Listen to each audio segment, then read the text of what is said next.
А перед началом этого ролика небольшая просьба к нашим зрителям подписаться на канал, поставить лайк. Ваша поддержка очень сильно помогает каналу развиваться и дает нам мотивацию каждый день выпускать ролики для вас с ответами на посягательство на нашу историю. Данный видеоролик не преследует цели задеть или оскорбить чьи-либо чувства. Ролик был создан исключительно в образовательных и познавательных целях. Берегите себя.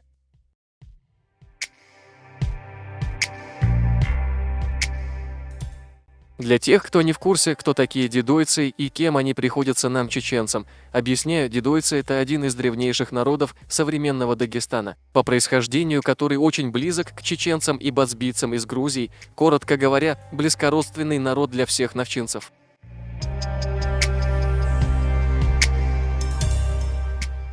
Дорогие друзья и подписчики, мы все знаем о произошедшем инциденте в Дагестане с паломниками из нашей, братской Чечни. Мы, дидойцы, коренные жители Дагестана, очень встревожены и осуждаем действия наших земляков, именно тех лиц, причастных к данному инциденту.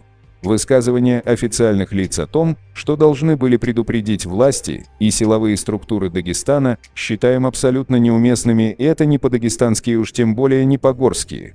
Напомним, мы, дидойцы Дагестана, ежегодно совершаем зиярат, посещаем могилы наших предков в Чечне, и нам никогда никто в этом не препятствовал.